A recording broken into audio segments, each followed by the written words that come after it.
오늘 본문에서 바울은 법률 이야기를 꺼냅니다. 유언장 이야기죠. 신학 논쟁을 막 하다가 갑자기 변호사처럼 말하기 시작하는 겁니다. 그런데 이 유언장 이야기 안에는 우리가 잘 아는 한 사람의 이야기가 숨어 있습니다. 자, 그 이야기를 이따 같이 해보도록 하겠습니다. 15절 같이 한번 보겠습니다. 시작. 나는 사람의 관례를 예로 들어서 말하겠습니다. 어떤 사람이 적법하게 의원을 작성해 놓으면 아무도 그것을 무효하거나 거기에다가 어떤 것을 덧붙일 수 없습니다. 예, 바울은 지금 일상의 이야기를 예로 들고 이야기하고 있죠. 사람들끼리 맺은 계약도 일단 서명하고 날인하고 그 사람 상대방이 전달되면 바꿀 수가 없다는 것입니다. 우리도 뭐 부동산 계약을 했습니다. 근데 갑자기 마음이 바뀌었어요. 그럼 계약금 어떻게 됩니까? 날라가죠. 계약이 함부로 바뀌지 않습니다. 변심했다고 그래서 쿠팡처럼 다시 반송하고 이게 안 돼요. 뭐 결혼은 어떻습니까? 결혼한 사실이 적시됩니다. 어디에? 여러분의 모든 그 삶에 따라다니죠. 이 사람은 결혼했던 사람. 이거 똑같아요. 한 조항을 슬쩍 빼거나 더하거나 처리할 수가 없는, 또 수정할 수도 없는 것입니다. 여기서 바울이 어느 나라 법을 염두에 두었는지를 두고 학자들이 논쟁이 있습니다. 로마법에서는 유언장을 살아있는 동안 얼마든지 고칠 수 있었습니다. 죽은 뒤에야 확정되는 게 로마법. 여기는 로마법을 이야기하지는 않았을 것입니다. 그리스법은 달랐습니다. 유언장을 등록해서 공공기록물 사무실에 맡기면 폐지도 처리도 수정도 할 수 없었습니다. 그런데 바울은 유대의 상속법을 생각하고 있었을 것 같아요. 그리스법이든지 아마 둘 중에 하나일 가능성이 높은데 그리스법 또는 유대의 상속법인데 유대인들에게는 죽기 전에 아예 변경할 수 없도록 만드는 특별한 절차가 있었습니다. 그걸 히브리 말로 마테나트 발이라는 그런 표현을 씁니다. 마테나트 발이라고 부르는데 이게 이제 뭐냐면 누가복음 15장에 탕자의 비유가 나오죠. 최근에 열연을 펼쳤던 수련회 때 탕자의 비유 나왔잖아요. 왜 마치 처음 듣는 것처럼 뭐 자매가 열연을 펼쳐가지고 여우수연상도 받고 그랬잖아요. 탕자의 비유. 어떤 사람에게 두 아들이 있었는데 그 둘째가 아버지에게 말하되 아버지 재산 중에 내게 돌아올 유산 중에죠.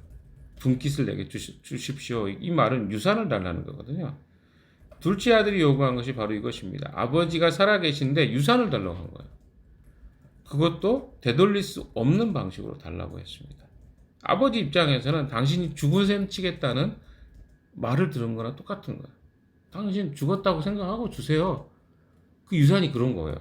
죽어야만 주는 건데 죽지도 않은데 달라고 하는 지금 폐륜과 같은 일이 한 거죠. 그런데 그 아버지가 요구를 들어준 겁니다. 되돌릴 수 없는 방식으로. 이게 다 되돌릴 수 없는 그런 내용이 거기 포함되어 있는 거죠. 16절에서 바울은 창세기 이야기 속으로 들어가는 거죠. 그래서 이야기를 해놓고 유산에 대한 이야기를 해놓고 그러니까 유언을 작성해 놓고 그 변개할 수 없다 이야기를 한 다음에 창세기로 들어갑니다. 뭘 말하고 싶은지가 찾아가 봅시다. 16절 시작. 아브라함과 그 후손에게 약속을 말씀하실 때 마치 여러 사람을 가리키는 것처럼 후손들에게라고 말씀하지 않고 단 한 사람을 가리키는 뜻으로 너의 후손에게라고 말씀하셨습니다. 그 한 사람은 꼭 그리스도이십니다. 17절이 사실 결론입니다. 먼저 읽어보고 나중에 해석을 좀 하겠습니다. 17절 시작. 내가 말하는 것은 이것입니다. 하나님께서 이미 맺으신 언약을 430년 뒤에 생긴 율법이 이를 무효로 하여 그 약속을 폐하지 못합니다. 결론이 그거죠. 그러니까 지금 뭡니까? 언약을 먼저 맺었어요. 누구에게? 아브라함에게. 그 다음에 율법은 언제 주어집니까? 430년 후에 주어졌어요. 그런데 어떻게 먼저 맺은 언약을 폐기하고 430년 후에 주어진 율법을 먼저 생각할 수 있겠냐는 거죠. 이게 바울이 이야기하는 핵심입니다. 오늘 주고자 하는 메시지가 그거예요. 자, 그럼 그 의미가 무엇인지를 차분히 살펴보도록 하겠습니다. 바울이 아니라고 하는 게 무엇입니까? A가 아니고, 우리 계속 지금 갈라디아서 그거 하죠? A가 아니고 B. A 뭘 아니라 그래요? 나중에 온 율법이 아니라는 것입니다. 그가 주장하는 것은 무엇입니까? 먼저 주신 약속이라는 것입니다. 나중에 온 율법이 아니라 먼저 주신 약속이다. 계속 우리는 뭡니까? 율법에 대한 이야기를 하고 있어요. 율법이 무엇을 의미한가? 어제는 무슨 이야기 했습니까? 율법은 폐기해야 되거나 나쁜 게 아니라 그랬죠. 왜? 율법은 하나님의 기준이라 그랬어요. 그러니까 율법 자체가 나쁘지 않아요. 근데 중요한 건 뭡니까? 율법을 사람이 이룰 수 있냐 없냐는 거죠. 없다는 데 있어요. 그러니까 율법주의자가 된다는 건 뭐냐면 율법으로 내가 하나님의 이 율법의 기준을 만족시킬 수 있다고 생각하기 때문에 율법주의자가 되는 거거든요. 율법을 지키려고 하는 행위 나쁜 건 아니죠. 그러나 그 안에 율법을 내가 지킬 수 있다. 내가 예수님처럼 나도 율법을 지킬 수 있다라고 생각하는 생각이 있다면 이것은 잘못된 생각이라는 것이죠. 자, 어제 그 이야기를 했습니다. 근데 그 율법에 대해서 다시 한번 이제 바울이 이야기하는 건 뭐냐면 율법은 나중에 온 거라는 거예요. 먼저 주신 약속이 있는데 이걸 피하고 나중에 온 율법을 더 중히 여길 수 있겠냐는 거죠. 없다는 겁니다. 그러니까 오늘 본문의 논리는 아주 단순합니다. 순서 문제예요. 지난번에 했던 순서하고 똑같죠. 15장이 먼저냐 17장이 먼저냐 했더니 다 못 알아보더라고요. 수련회 때 그 이야기를 했더니 갈라디아서 때 이야기했던 내용을 제가 인용을 했는데 지금도 뭔 이야기를 하는지를 모르고 지금 날 쳐다보는 분들이 있는 것 같아요. 이거 다 했던 이야기예요. 이게 갈라디아서에서 했던 이야기를 수련회 때 문제 출제할 때 이야기했고 그리고 다시 오늘 이야기는 또 몰라. 이거 어떻게 된 거예요 지금. 아무튼 혼자 생각하는 겁니다. 자, 순서 문제입니다. 약속이 먼저 왔고 율법은 430년 뒤에 왔다는 거죠. 창세기 15장에 아브라함에게 하나님이 네가 믿으니까 이 믿은 것을 의로 여겼다 이렇게 나왔고 17장에 율법이 나오죠. 율법을 지켜라. 하나님의 약속이다. 그래서 이 간격이 있다는 것을 여러분이 아셔야 돼요. 여기에는 간격이 있다. 430년의 간격이 있다. 아브라함의 시대와 모세의 시대 사이의 거리죠. 이게 왜 중요합니까? 거짓 교사들이 이렇게 말했단 말이에요. 아브라함의 약속은 그래 좋아. 그런데 나중에 하나님이 율법을 주셨기 때문에 이제는 그 율법을 따라 지켜야 된다. 그래야 약속의 자손이 된다. 이렇게 주장하는 거예요. 율법을 지켜야 뭐가 된다? 약속의 자손이 된다. 마치 나중에 나온 개정판이 초판을 대체해버리는 거죠. 초판이 오리지널인데 오리지널 다 무시해버려요. 원래 그 속편이 나올 때는요, 다 뭐 때문에 속편이 나와요? 초판이 너무 좋으니까 속편이 나오는 거 아닙니까? 영화도 그렇죠. 1, 2가 나올 때, 시즌 1, 2 나올 때는 다 뭡니까? 시즌 1이 히트를 칠 때 2가 나오는 거예요. 근데 대체로 시즌 2가 더 좋은 경우가 별로 없어요. 왜 그렇습니까? 오리지널이 워낙 재밌어서 2가 나온 거잖아요. 그러니까 이런 원리를 여러분 생각하시면 됩니다. 그러니까 하나님이 주신 이 첫 번째 주신 이 믿음에 대한 믿음으로 그렇게 된다는 것이 중요한 건데 지금 거짓 교사들은 430년 뒤에 나온 율법이 더 중요하다라고 말하고 있기 때문에 이게 말이 되냐는 거죠. 바울의 대답은 이것입니다. 하나님의 약속은 개정판이 나올 수 있는 문서가 아니라고. 그것은 이미 확정된 유언장이라고 이야기합니다. 그러니까 하나님의 약속은요 개정되지 않는다는 거예요. 개정판이 없다는 거예요. 확정된 문서예요.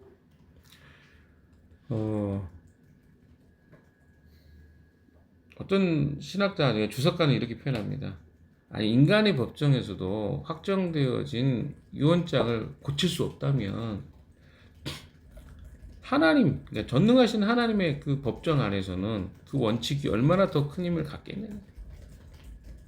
사람의 법정에서도 이게 그렇게 쉽게 그 약속이 바뀔 수 없는 내용으로 이야기를 한다면 하나님 앞에서 약속한 것들이 그렇게 가볍게 원칙을 바꿀 수 있겠느냐. 불가능하다. 이런 이야기를 하고 있습니다. 그렇기 때문에 오늘 여러분이 우리에게 주는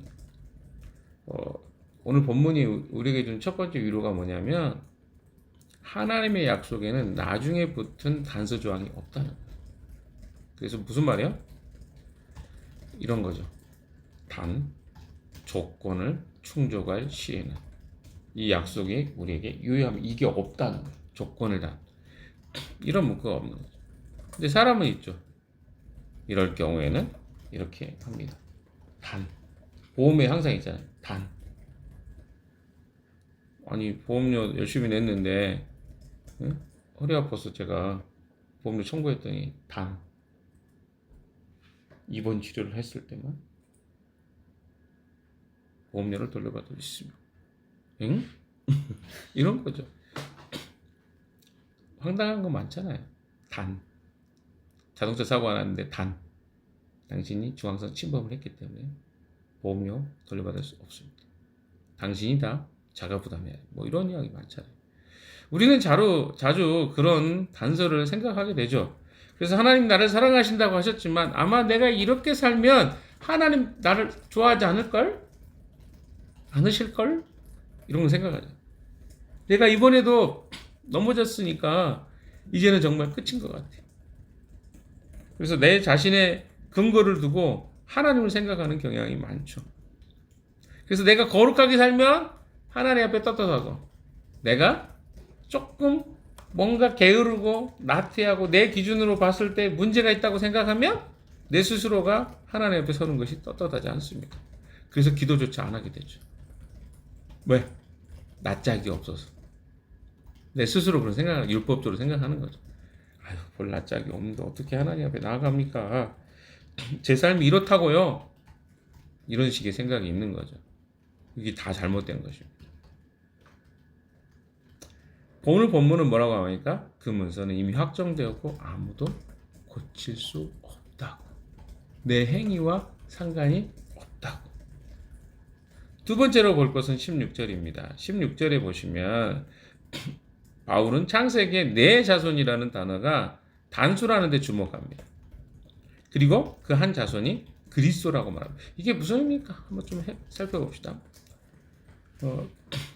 어떤 사람들은 이 표현이 이게 뭐가 그렇게 중요합니까? 라고 생각할지도 모르겠어요. 히브리어에서요. 자손은 집합명사라서 단수형이지만 여러 사람을 가리키기도 합니다. 그러니까 단수지만 여러 명을 가리키기도 하고 이런 표현이 있기 때문에 그게 뭐 차이가 있을까라고 합니다. 그런데 바울의 요점 문법이 아니에요. 바울은 뭐냐면 하나님의 약속이 결국 한 분에게로 수렴한다는 거예요. 그걸 바울이 강조하고 있어요. 누구에게 수렴합니까? 그리스도에게. 그러니까 아브라함에게 주신 약속의 최종 상속자가 누구냐면 그리스도라는 거죠. 우리는 그분 안에 있을 때만 상속자가 된다는, 누구의 상속자? 하나님의 약속의 상속자가 된다는 거죠. 믿음의 약속의 상속자 누구 안에서?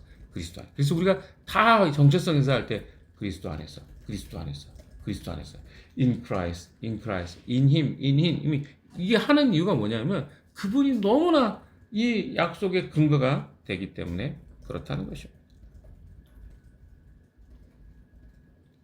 18절 읽어봅시다. 시작. 만일 그 유업이 율법에서 난 것이면 그것은 절대로 약속에서 난 것이 아닙니다.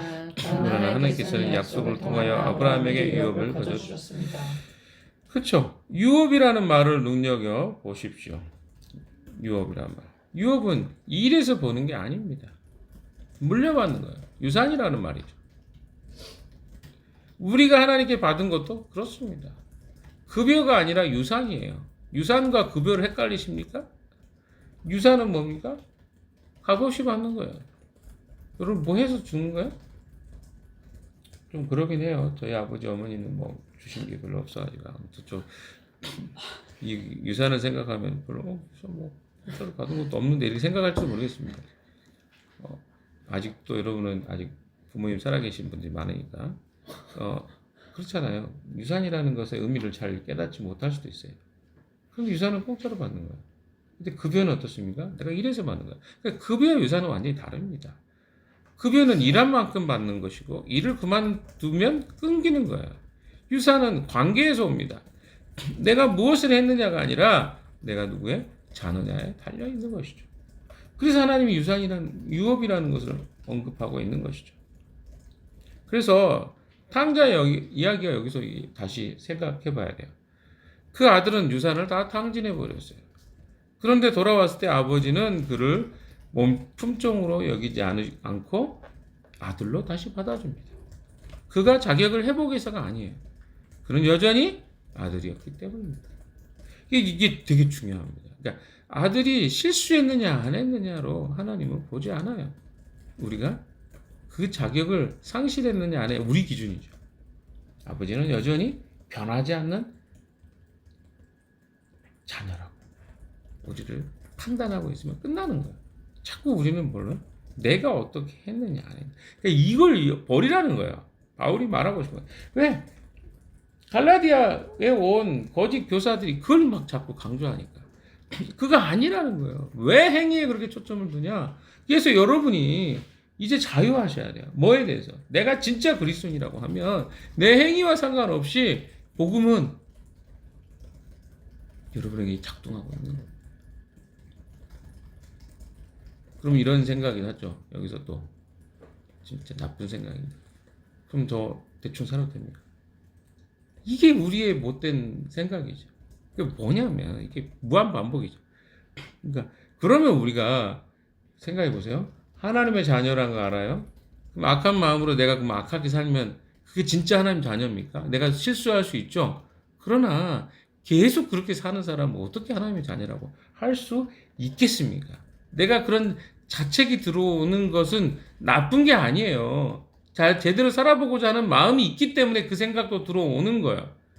그런데 어떻습니까? 계속 그렇게 살려고 하는 걸 선택한다? 그게 어떻게 하나님 자녀일 수 있겠냐는 거죠. 이게 좀 되게 복잡한 이야기 같지만 단순합니다. 하나님의 자녀는 그런 마음을 느낄 수 있어요. 그 자체가 나쁜 게 아니라는 거예요. 그러나 거기서 뭘 생각해야 돼요? 내가 하나님의 자녀라는 것을 유업으로 하나님이 내게 주셨던 구원을 잃어버렸다고 생각하지 말고 어떻게 가라는 거죠? 다시 하나님께 나아가는데 장애물을 여기지 말라는 거죠. 이걸 여러분이 기억하십시오. 어떤 사람은 내가 실수하고 잘못하면 어떻게 해요? 영원히 내가 끊어졌다고 생각하고 하나님께 안 나가버리려고 하는 사람이 있다는 거죠. 그렇지 말라는 거예요. 오늘 붙잡아야 될 한 가지가 이것입니다. 하나님의 약속이 내 조건보다 앞선다는 거예요. 이걸 붙잡으십시오. 내가 생각하는 조건은 이런 걸 해야 하나님의 자녀다라고 생각하는데 그렇지 않아도 됩니다. 실수해도 돼요. 잘못해도 됩니다. 다시 나아가면 되니까요. 그래서 우리는 끊임없이 조건으로 하나님에 붙습니다. 하나님 제가 이런데 어떻게 해요? 아니요. 하나님은 하나님의 자녀가 되는 것을 믿음으로 오르다고 하셨지 율법을 지킴으로 오르다고 하시는 분이 아니라는 것입니다. 그래서 오늘 문장에 나와 있는 것처럼 430년 후에 온 것도 그 약속을 폐기하지 못합니다. 내 실패는 430년보다 힘이 세지 않다는 것입니다.